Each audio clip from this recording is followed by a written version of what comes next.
NPP State Unit ki hana thau puramba sing party degi toklaga political party ama semgadawri. NPP Manipur State Unit ki hana thau puramba office barrier ayamba party segi toklaga political party anauba ama semnaba thaurang tawre haina hanagi NPP gi Manipur State Unit ki interim president oramba YJ Kumana phongdokre. Oza sama tanglak samning base khoi anauba political sigi hanagi NPP gi state ki unit ki puramba sing ase party degi toklaga anauba political party ma semgadawri hariba si wafam se sa masi NPP gi manungda kari karamba khoi khaibung tanabagi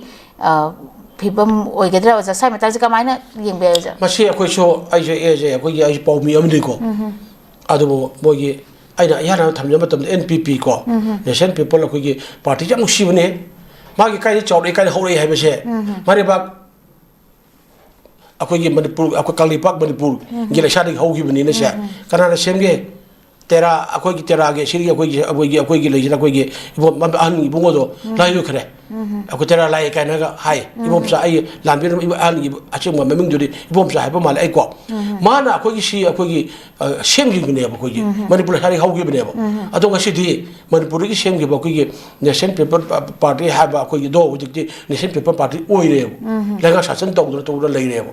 si yam cham da akhoi gi lem jininga so hok changa oi re ba manipur gi pothok political party hogi ba mana nation party odina adugi makhada akhoi election commission bindiana ko khambi dana adugi election thengadana legak paidana si minister oida to lei ne bache cheke am to khurgi manipur gi kanu duna to gi thabuk tuna ha bache adabo hojik NPP se manipur su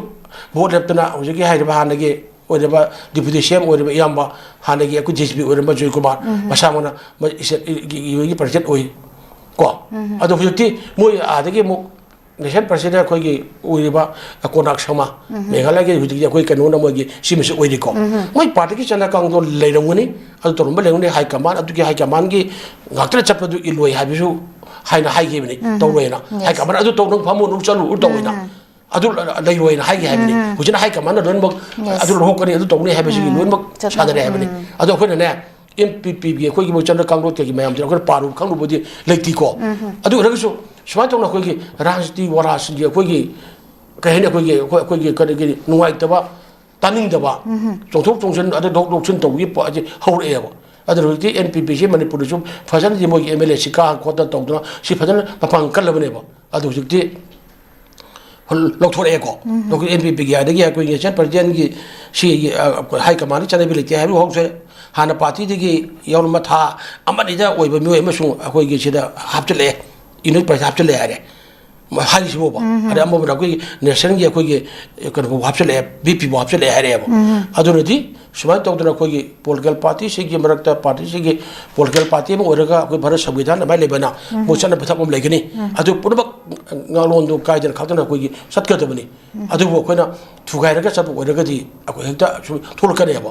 adu nanti aku nak baru sambitan ikai koi macam mana party yang bagi sana kalau lagi lu constitution lu lagi ni ko, adu mana NPP ke sudah nunggu ni NPP ke lain bagaimana muda NPP ke sana kalau untuk wang tu tugai mereka na nation ni aku gi persen orang konak samana tor pada hari gadi aku gi yang macam kemana man public domain hydra mayam je press met tahu hari mayam pun tu mana cuma putuk kan konak samana lari itu putuk pun nggak betai apa je adu nggak betai adu letak na amaga blame tu nuburum dah lai habente lah putih aku gi tahaning deh adu na ai na hanjin jera pada NPP apa je mana boleh salah ya udah gi show gimana hau gimana liam jenis ngai ni adu na pun mak aku rajin tahu bila mesti ngasih aku gi magi political party tu aku gi constitution cina kalau lagi macam itu fadlah ngang salah kan aku gi cat piu sebenarnya amada sakra apa tantu ya cuma tong dari hari matangi waktu orang kan mata mangan ba aku gi mereka nungai tapi hingga na bohoi ba ranti tu bus singa si bayam sini mina kan umur nak kalak pergi ubi lebih dah lahanin deh ada political ranti tu bayam pun ranti wala hai baca asyik ba cuma titik sensitif honesty hai belum cara tabuk tu wih hai baca masih matang di auto piu